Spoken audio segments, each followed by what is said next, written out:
So you see where I'm going here? This is actually quite an important point. You know, are we in the zone of performance ourselves? What is our plan to get in the zone?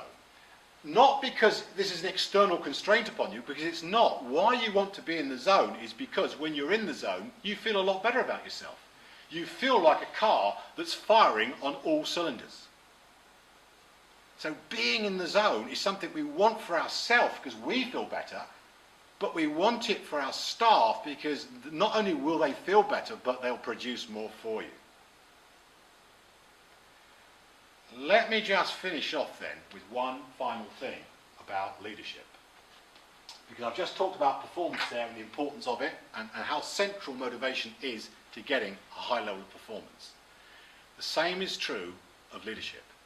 Leadership comes down to three core kind of areas which need to be addressed. One is working on the business, one is working in the business, and one is working on yourself as the leader.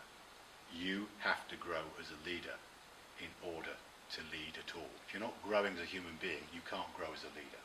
You have to do something about yourself. You can't go on running on the same stuff that fueled you 10 years ago. You have to have new stuff in yourself. So that's a really important thing. It's why coaching is a really important thing to have in your life at some point. Because most people can't see what they need. They need some external party to bring that out for them. It is really, really important. Most leaders. It's why in America, for example, they have a law which says the president can only serve 2 terms, 8 years, and then you're out because you've run out after 8 years. If you haven't done it in 8 years, you're not going to do it. You're out. They're not going to give you a coach and say, well, perhaps you could have a 3rd term as well, because they don't believe in that stuff. But, you know, you've got to renew yourself. If we look working on the business, that's the strategy bit, it's the processes and systems bit.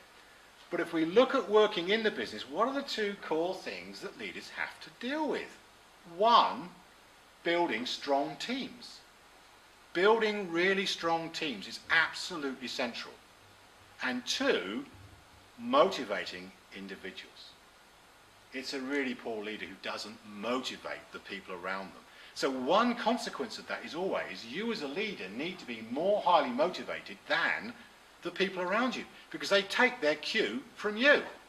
If they're 90% motivated and you're 60% motivated, very shortly you're going to bring them down to being 60% motivated. So motivation is absolutely core to leadership and it's core to building strong teams.